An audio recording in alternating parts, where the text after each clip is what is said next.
Good evening, everyone. I greet you all in the lovely name of Jesus. And I'm glad we could come together again like this. Let me just switch on our alarm again so that we stick to time. I think we did very well last night in terms of sticking to our time. So we'll also exercise that stewardship. So of course, we've started our discussion on money by starting with dealing with the way we think about money. And that's what we did yesterday. It was really to create an awareness that not all our money problems are problems of money. And I hope we learned something. I hope we've started questioning the way we approach things, questioning our emotions. But it really was then preparing us to then start talking about issues like budgeting and that. So today we are going to be looking at budgeting. Okay, I see that. Can I just try and reshare this because it's not doing what I wanted to do. And then let's try again. It was not scrolling, so I will try again. So this is the one we want to share. And then so it's there.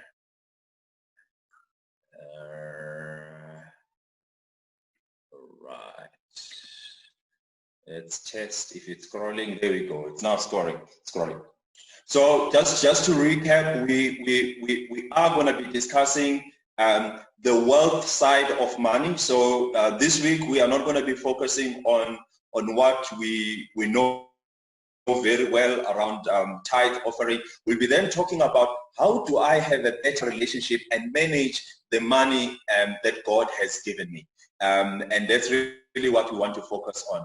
So tonight we are talking about budgeting, and what we want to look at is why budgeting important and how do we do it in a way that facilitates and makes it possible for us to have a better relationship with our money. How do we budget in a manner that helps us to stick to our budget, at least stand a better chance to stick to our budget. So that's why then it's called the art of budgeting, because you know it's pointless to put together a budget and not stick to it. So we're going to put a little bit of art to it, and these are just guidelines that may help you to have a better relationship with your money.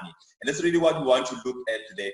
And our memory verse, and remember, every session we're going to have, we will open with a memory verse, and this is to emphasize that the Bible is sufficient. There is nothing that pertains to how we relate with money that is not attended to by the Bible. So that by the time God expects us to help others, by the time God expects us to give offering, it is because he has given us a guideline on how to manage our finances. That's why if you read elsewhere, I think it was Ellen White who writes that his beatings are his enabling. So the Bible says in Luke chapter 14, verse 28 to 30, and it's an interesting text because Luke sounds like he is mocking somebody, and he says this. He says, "Is there anyone here amongst you who, when planning to build a new house, doesn't first figure out how much it will cost them so that they can know if they can afford to finish building the house?" And then Luke goes on to say that because if you don't do that, if you only get to the foundation and then you run out of money, this is Luke still speaking, and it sounds like he's mocking. He says you're going to look pretty foolish. Everyone passing by will poke fun at you and say, "Look at somebody who started something they couldn't finish." I suggest that one of the things that we said last night is that money is a tool. Money finds its meaning in what it can do for us.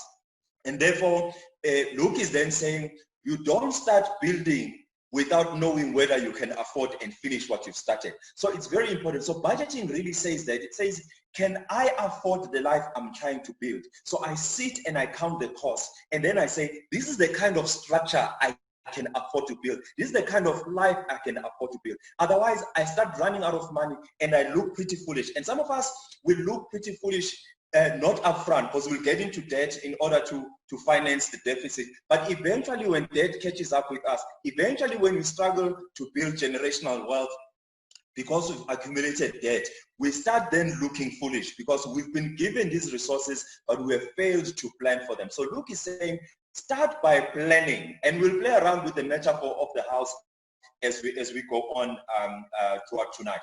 But I want to first deal with some of the myths and some facts that come with budgeting, because you know, we all have a couple of things that we believe. And remember last night we spoke about many of our financial problems having to do with the way we think and some of the biases and the beliefs that we hold so dear.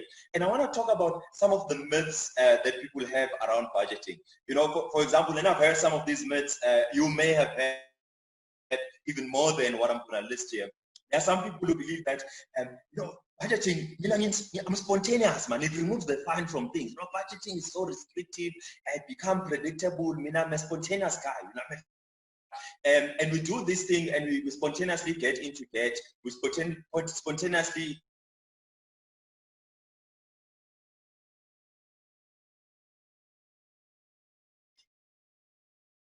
to actually manage my money and spend it the way I would like to spend it. And this is the myth that I want us to deal with also. Another myth that's there is that, you know, it feels like lockdown. It feels like I can't move because I've put together this money. Now I've worked so hard for my money, but I'm locking myself through the budget. There are some, for example, there are many myths that are there. And I want us to look at a budget as something that actually helps you. It's a plan to help you meet your goals. So instead of a budget being restrictive, it's actually a plan to help you achieve what you want to do. It actually does not stop you from achieving what you want to do. And that's the approach that I want us to take about budgeting. And of course, I've heard some people saying, this thing takes so much time. Budgeting takes up so much time. And again, you gotta pause a bit and think a little bit deeply about this thing. Here's the fact. If you think about the amount of time, remember the money you are planning for, it's money you have worked for. And the amount of time that we spend working, if you were to think about the context and compare that amount of time spent working for the money to the amount of time it will take for you to plan your money, you start realizing that, hang on, it actually is a myth that it takes too much time. In fact, an average person would work, what, 160 hours a month. In other words, we are spending 160 hours making this money, and it only takes you 2 hours each month to actually plan for this money. So actually, it only takes up 1% of your time. The rest of the time you are making money. So it's a myth that budgeting takes up time. And of course, one of the things that I want us to look at when we think about budgeting and the time that it takes to actually plan for your money is that it's actually not time spent, it is time invested so that I have more money at the end of the month than having more money at the end of my money. And of course, let me just skip this. Some of the facts, some of the myths that are there, there are some of us who believe that budgeting is for people who are actually wealthy. I have nothing to budget on. What must I budget? I don't earn a lot. In fact, the one who doesn't have a lot of money probably need to plan a bit more for their money because they need to stretch it a bit longer. So for those without money, for those with little money, those are the very ones who must budget. And of course, there are some people who say, budgeting is for poor people. I've got enough money, I don't need to budget for it. The quickest way to erode all your money is not to plan for it. Think about people who are millionaires, who are billionaires, because they've got businesses. If you think about running a business, every month someone compares the actuals against the budget. They make their money because they plan for their money. They don't become rich from just not planning for money. So the point I'm making is that budgeting is actually for everybody. And the budget, what the budget does, one of the things that it does, it's almost like it helps you to predict the future. Start planning for your money, you start knowing, what am I able to afford? Can I really go to a camp at the end of the year? Can I really afford to change my cars? Can I really afford to go visit home? Can I afford to throw a party? The budget is almost like you are looking into the future, and it helps you to look at that. It tells you, can I afford my lifestyle? So the budget is actually helping you. It helps you to plan for your money, and it's a very important tool in managing our wealth. And really, that's why then I think we need to talk a little bit about budgeting. Now, the rule of thumb, if you remember nothing about budgeting, the rule of thumb, what the budget really helps you with, there's a few things that the budget helps you with. The first one, the budget helps you to meet your basic needs both today and in the future. Because one of the important things that are there with our money is that our money is really, we set last night that the point of money is what it can do for you. And we use money so that we can survive. So the very important thing, the budget helps you to be able to survive, but not just today, because it's pointless to be able to afford your life today, and then tomorrow when there's inflation, you can no longer afford your life. So the budget actually assists you in planning for that, right? But the other thing the budget helps you with is that it helps you identify and manage anything that threatens your ability to meet your basic needs. So there's a few things that threaten us, two things that are very important that threaten our wealth, that threaten our ability to generate wealth, is debt. Now the budget, I will show you as we speak tonight, that the budget is a great tool to help me identify and deal with the threat to my wealth, which is wealth, especially debt, which is especially consumption debt. And that is what we'll cover tomorrow, to say, how then do I make sure that I deal with that? Remember that wealth really is built by people who are accumulating assets. And if they accumulate debt, it must be debt that is purchasing assets, not debt for consumption. So the budget helps you your wealth. The other threat to your ability to generate wealth is emergencies. The budget helps you to identify and plan for emergencies. So the budget becomes a very important tool for anybody who wants to build wealth. And that's why it's important to them to the budget. And of course, the budget assists you not to afford just your life today, but to also afford it in the future. And the Bible is very interesting. Proverbs 21 verse 20 says this. It says, the wise, they save for the future, and the fool spends whatever he gets. Now what the budget does, it helps you then to start planning and saving for the future, which is what we'll talk about when we get to Friday, when we talk about building wealth through investment. But the tool that helps you to do that is the budget. That is why last night we started talking about the way we think about money, and now we're talking about the tool that's going to be important in building your wealth.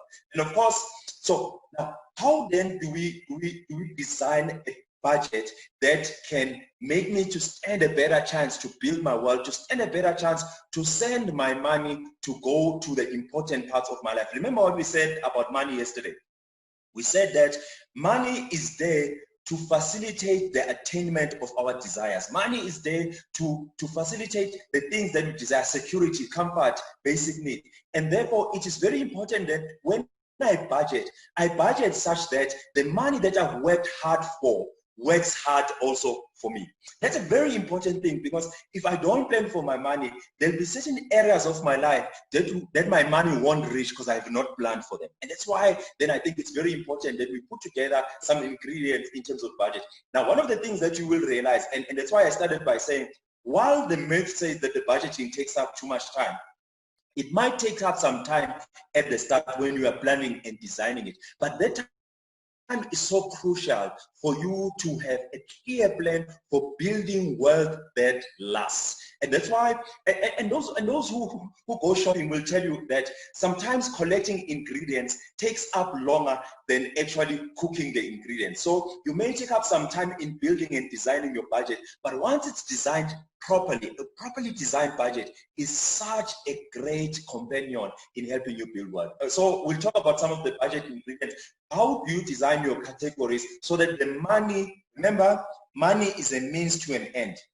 So your budget then defines that end, What is the end? To what end am I going to be paying my money? And we'll talk about the power of labeling the things in your budget, because it is pointless to do a budget I don't stick to. So the power of labels, it assists you to stick to your budget. But the labels also, what they do, they assist you to be able to respond to changes in your financial life. Because many of our financial problems also come up because something changes in my circumstances and I wasn't ready. I didn't know where to start.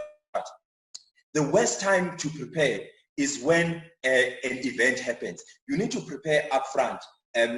Somebody said that the best time to repair a roof is when the sun is shining, right? Not when it's raining. And the labels will assist you with that. And I'll show you why they assist you with that.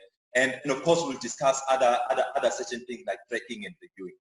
Now, of course, before you do your budget, you want to start by saying, what is my income, all of that stuff. So I'm gonna skip all of that, and I'm gonna get right into some of the budgeting categories, right? Now, how do you then decide what can guide you in making sure that I have budgeted for the right stuff? Remember what I said, that it really depends on what do you want to do with your money? And there are a few suggestions. Now remember, one of the things we spoke about last night when we were discussing behavioral finance, when we said that our financial decisions have more to do with the way we think and all of that. One of the things that we spoke about was what we called mental accounting.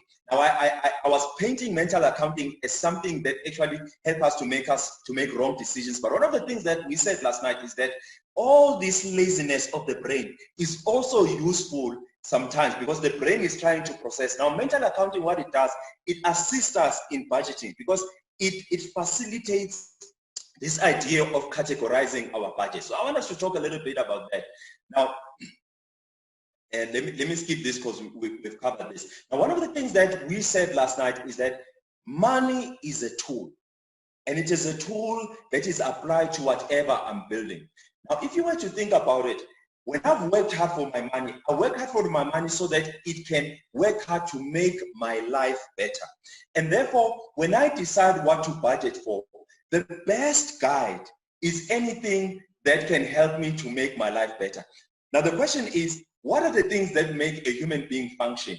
And once I've understood what those things are, perhaps it's the first place I need to send my money to. So when I plan my money, when I plan for my budget, I plan it such that there's no area of my life where the money I've worked for has not worked for me. And that's the plan of the budget. It must work for me today, in the future. It must help me remove some threats.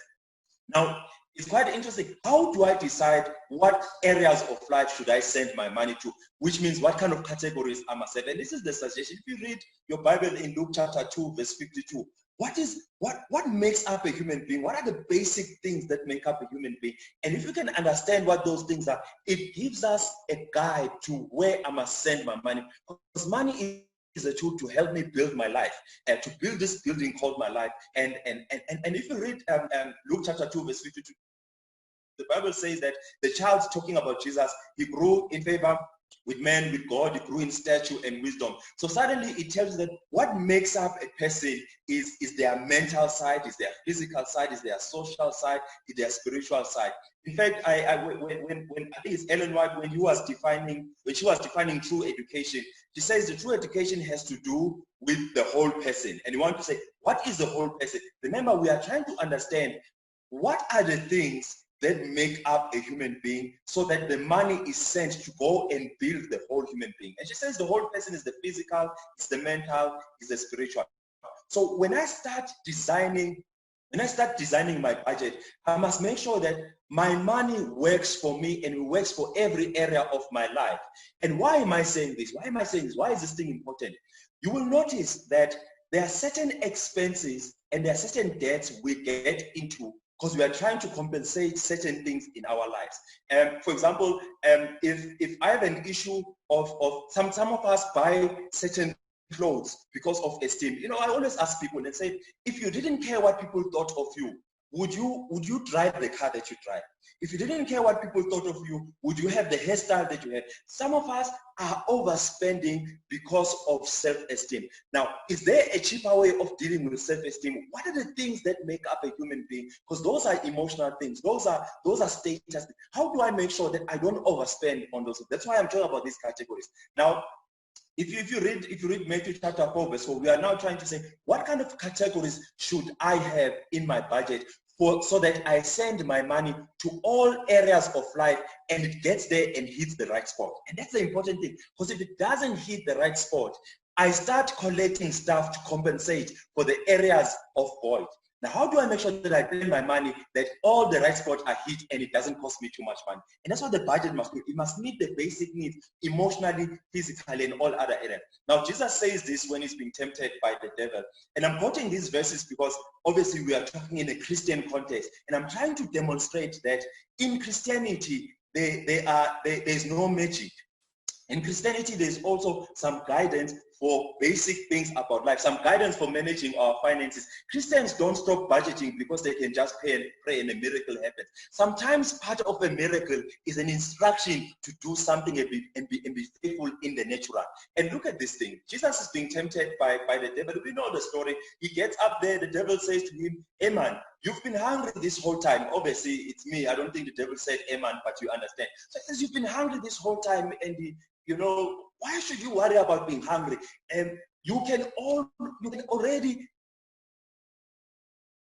change the stones into bread." And Jesus says something that is very important about what makes up a human being. He says this. He says, "Man shall not live by bread alone, but by every word that proceeds from the mouth of the Lord." Now, Jesus is saying this thing. He's saying part of what human beings need, part of what we should spend our resources building ourselves on, is not just the issues of survival, the issues of food, but also our spirituality is important. Now, why is spirituality important in your budget? Why is it important to also part of your budget to attend to spirituality? If you don't believe in God, you could focus on things that Ubuntu value system. Here's the thing. One of the things that we learned last night is that some of our spending has to do with our emotions, has to do with what we believe makes our desires and things like that. And I want to say that the way we spend is dictated to by our values, right? So we find our values from either our belief system, or we find it from our family and all those things. Now the Bible is saying that spirituality is also important. So one of the categories that are important to put up in your budget is around spirituality. Now you must understand this. Here I am not talking about tithe and offering only. Remember, what makes you up as a human being, your spiritual part, is not about just sending money and contributing to your religious areas, but it's also about contributing to your own growth. So it becomes important that I send money to contribute to my spiritual growth, because it's what is part of me. And we'll talk a little bit around that. So that's the first thing that there. So I must have a category around spirituality. Now, if I've got spirituality, I then say, what are the values? Remember, spirituality will give you the values for your life, so that I know that I don't find my worth in things. I find my worth in identity. That's very important, because what it does, then when I start buying a car, I don't buy a car to become important. My value system already tells me I'm important. I just buy transport. So it's very important that we grow spiritually, so that we don't have to use stuff to fill the void. And that's one thing that I'm suggesting. So it could be putting money aside for, if you are a church person and there are church events, you want to budget for those things because they have a cost, but they affect your spirituality. The Bible also teaches us about taking care of our neighbors. And if you read, I think it's let me just go to it. Matthew chapter 22, verse 37. Love the Lord your God with all your heart. Love your neighbor as you love yourself. So that's all part of spirituality. Taking care of the poor is part of spirituality. Why is this important? We find our value system that tells us that if you believe in this thing, one of the things that are important to people like you is taking care of the poor, is taking care of others, which include, by the way, our families. Because if you read 1 Timothy chapter 5, verse 8, part of spirituality, Paul writes and says that a person who does not take care of his relatives is worse than a heathen. So the idea of taking care of those who are less fortunate in your family, it is a spiritual matter, and it is guided by your spirituality. Now suddenly your value system tells you how to prioritize your money. Those are the type of things that are quite important. And of course the Bible says that if the poor, you are lending to the Lord and he will repay you, etc., etc. Now let me skip that. So the first category that I would suggest, and I'm not going to say it's the first category or it's the second category, but one of the things that make us human, that really contributes to our humanity, that we must send our money to, is our spirituality. We are spiritual beings. So this has to do with your tithe and offering, if you believe in tithe and offering, but it's also about your spiritual growth. It's also about, taking care of others. It's about taking care of extended families. That's all part of spirituality. And then I want to suggest a second category that's important. Remember what we said. The budget is not only helping you with affording your life today, but it's making sure that even in the future I can afford life. The budget is a tool to assist you to build wealth. So I then suggested the other category you must also have in your budget is around your investment. This is when you say, you know what? The Bible says this in Proverbs 21 verse 20. It says a wise person saves for the future, because the wise person understands, and we'll touch on it in detail when we get to Friday. Why is this important? The wise person understands that I'm not just living for today, but I'm living for tomorrow. So I want to make sure that whatever goals, if I have young children, I know that these children are going to grow, they're going to school. I must save for the future so that I don't use up everything that's there. If maybe I want to build wealth, I want to become when in 10 years time, the budget is a tool to assist me then to plan for that and put it down and then plan for it. And remember our mindset, we said that the mental accounting says once I've labeled something, and we spoke about this yesterday, once I've labeled something, chances are I will stick to it. And therefore it's important that I put it on the budget, because if it's not documented, it does not get done. Again, you want to say that I want to take care of that. Any goals that is what we'll cover on Friday. That's another category that I suggest we put up there. And there's a lot of biblical text that supports this idea of saying part of your budget, making sure that you can afford your life, not today, but also in the future. And the third category that I want to suggest is that remember that your money must work for you. So what makes up a human being? It's the physical side of things. Your health is important. Remember, one of the things that we must remember is that we make our money, the money that we've worked hard for, the money that we generate it for as long as we are healthy. Especially those of us who don't yet run businesses, those of us who don't yet run multiple streams of income. Our income source is this body, is this healthy body, this healthy mind. So it's very important that I also put that as a category and make sure that I'm still healthy enough to make my money. Issues of safety are also important. Issues of appearance. Make sure that I'm safe. Remember what we said last night? We said that one of the reason why we work so hard, we want money, is so that we can have safety. Now we want to make sure that you budget for it. Now, one of the things that are quite interesting about all these categories is that once you sit down and say, what are my goals around safety? Remember, when you start thinking about it as safety, you're not looking at brands. You are saying, I just want clothing. I'm not necessarily looking for a brand, because I find my value in who I am. That's why spirituality is important, because it actually gives you identity. And therefore, I just want clothing to cover myself. I just want food because it's part of health, it's part of the physical part. I'm not looking for food to make a statement. I'm looking for food so that I can be healthy. I eat so that I can live. I don't live to eat. And those are the type of things we are talking about. So that's the second category that I'm suggesting, that part of the things that we must budget for is around our physical side, which has to do with our health, our safety, where do we live, our shelter, and things like that, our gym. But again, you budget for each when you sit down and say, what is my goal when it comes to health? What is my goal when it comes to this and that? Look at what it does, this idea of budgeting by categories. Look at what it does for a family. And really, I want to say this around families, because there's this idea that the one who earns a lot must be the one who makes decisions. Yet, if you take this approach of categories, you are led by what are our goals, what are our health goals as this family. That doesn't need to be determined by who earns the lot. It's saying we are sitting as a family and saying, what is our goal when it comes to wealth? Once we've agreed on that goal, we then put money to that goal, as opposed to saying who earns a lot, that's the one who's going to say. We say, what is our goal when it comes to health? Suddenly, when we go to our grocery shopping, we are looking for the food that supports the goal around health. Do you see what I'm saying? So those are the type of things that we are, and I've listed them, and obviously you'll get them when the videos come. You'll see this slide and you have this list.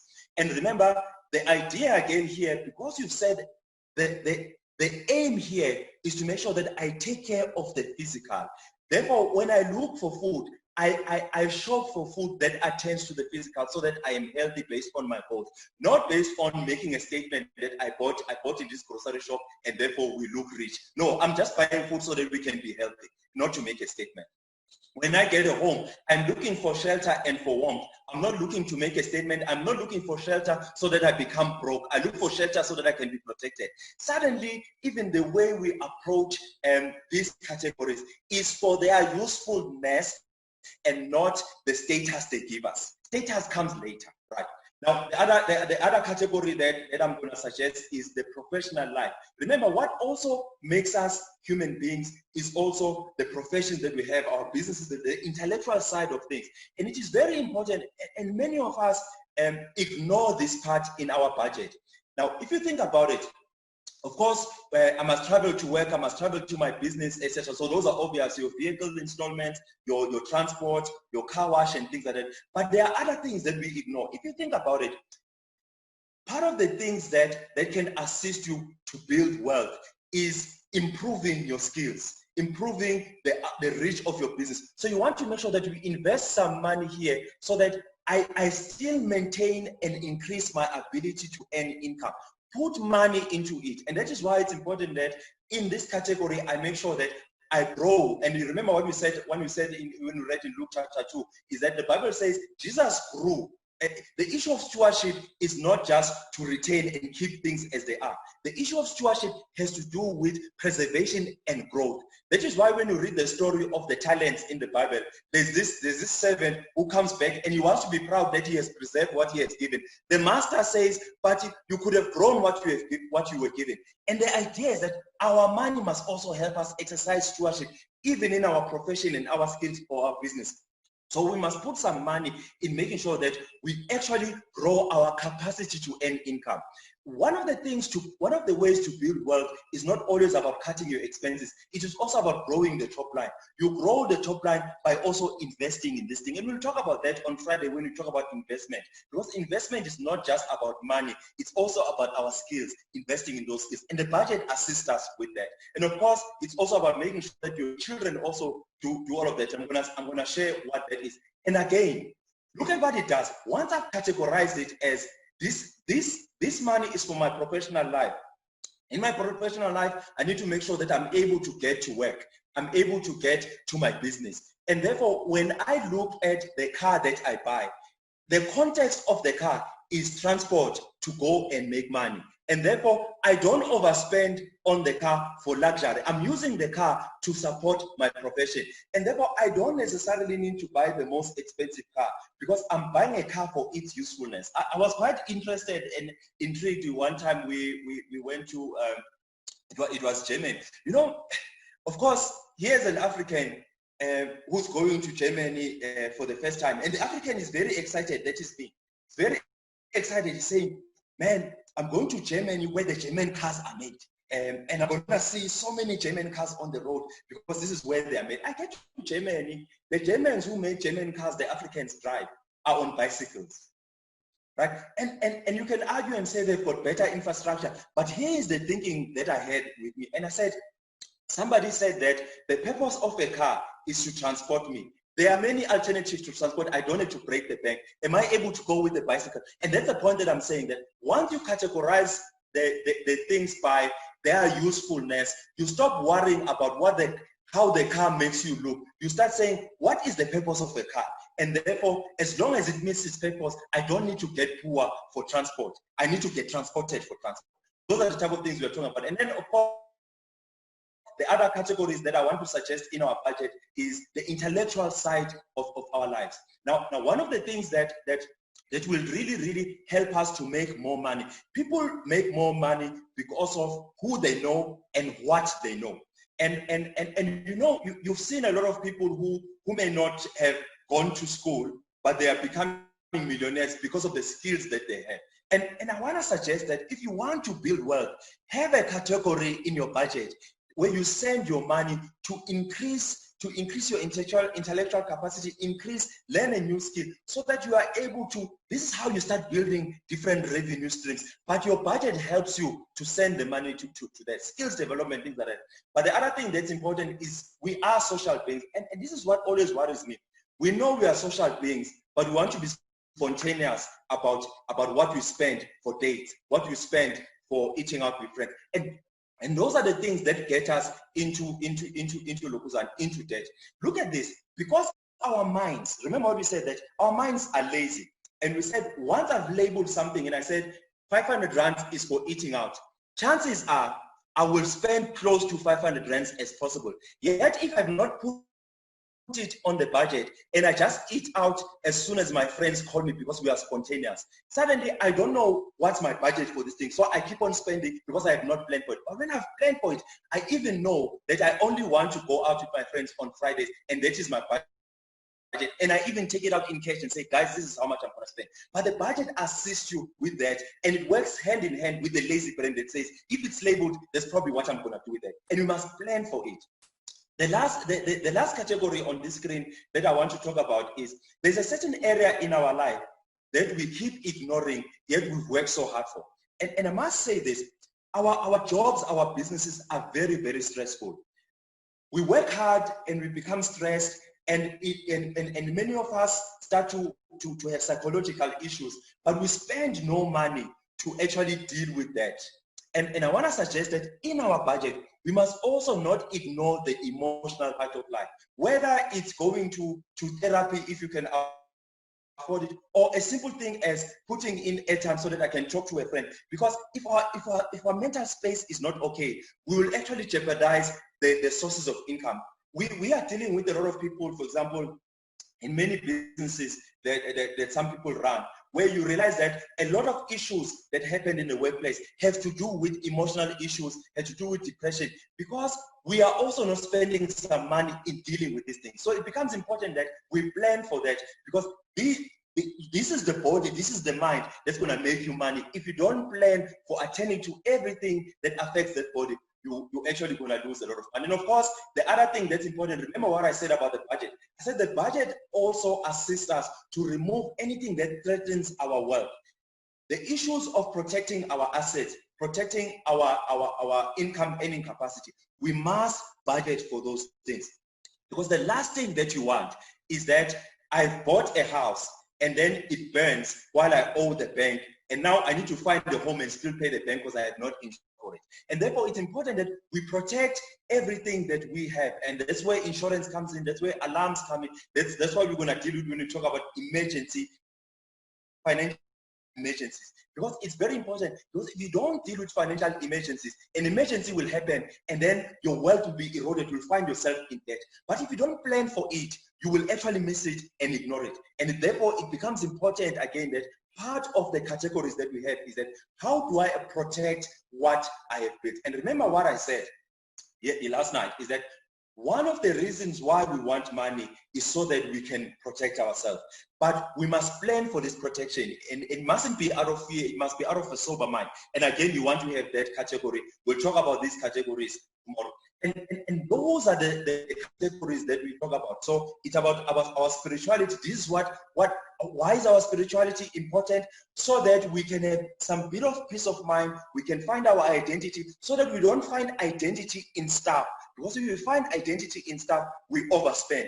Yet if we find our identity in our relationship with God, our relationship with our families, we end up spending less for self-esteem, because we've already put that as part of spirituality. Investments, and of course, we'll talk about debt repayment tomorrow. So those are the categories that are there. Now, in the last 5 minutes that I've got, I want to then talk about, sorry, I just want to check our alarm and see how we are doing time-wise, because I've set an alarm. So I've got 10 minutes now to then say, I've got all these categories, and I've listed these categories, and I've made sure that the money I've worked hard for works hard for every area of my life. Remember, money is a means to an end.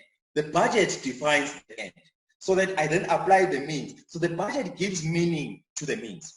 Now, how do I make sure that I stick to the budget? Yes, I've listed all these categories, but are there other things that I can put to make sure that I have a better chance to stick to the budget? But also, if circumstances change, remember, when circumstances change, I get retrenched, or for example, my salary reduces, or I have an emergency, and when I'm too stressed, sometimes I can't think clearly. So if I've already put a budget that will guide me when I can't think clearly and it thinks for me, that gives me a better chance to stick to my budget. Now, how do I what are the other things that I can make sure that I stick to my budget? And I want to suggest that while I've got these categories and subcategories, I put some labels. And the 4 labels I want to suggest is needs versus wants, variable versus fixed, debt versus cash, actual versus savings. And I want to show you why these are important in these next 10 minutes.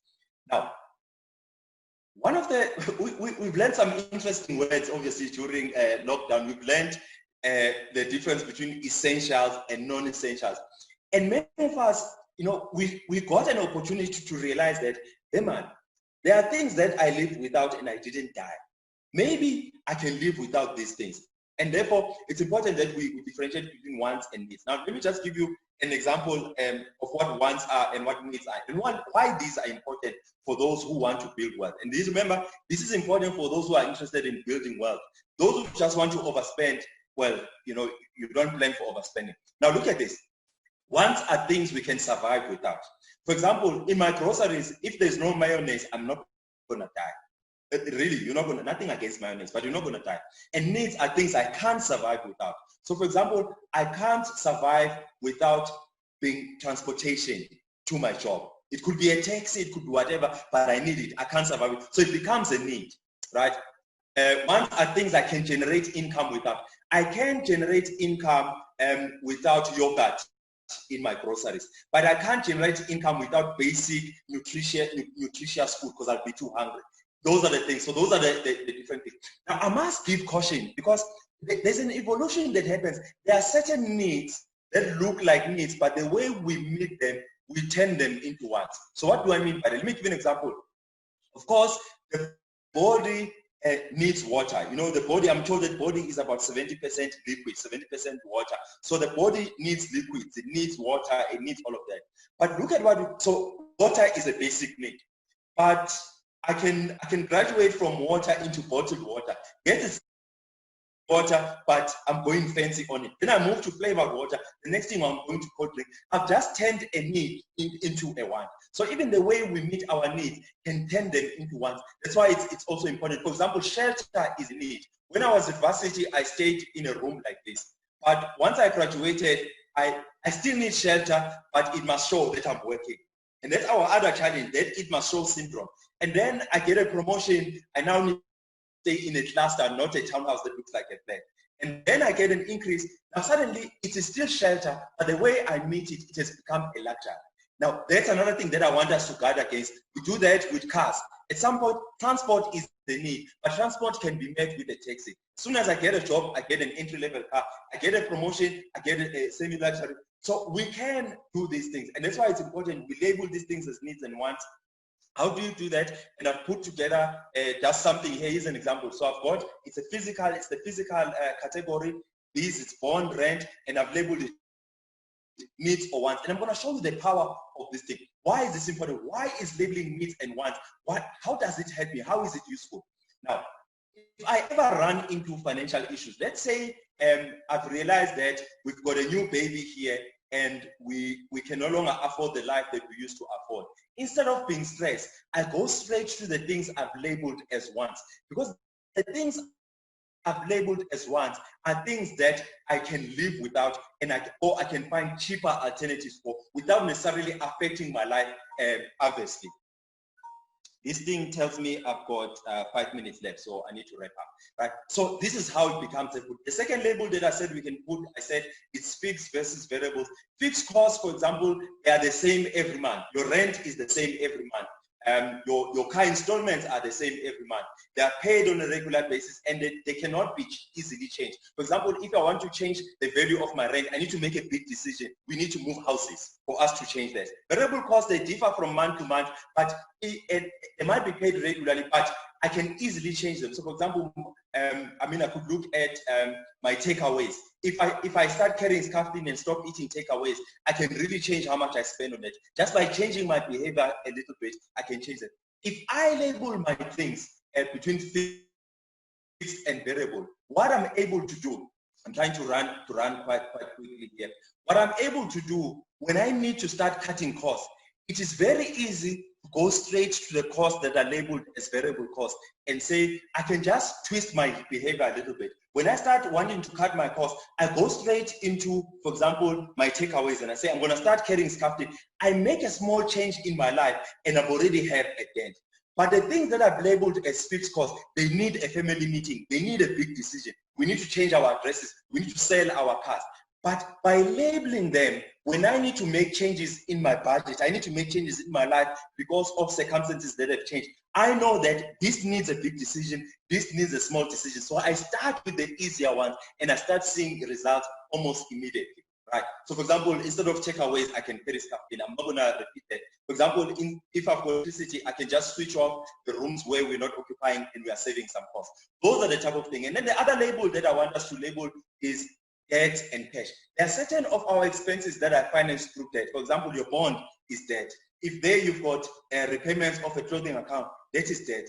But there are things that are financed through cash. If I'm using taxis, I'm not financing my transport through debt, I'm financing it through cash. Now, why is that important? Why is it important to label these things between cash and all those things? I just want to quickly go into them. When I label them like that, what it does is, I know that the things that are labeled as debt are the things, remember what I said, the budget must assist you to eliminate anything that threatens your wealth.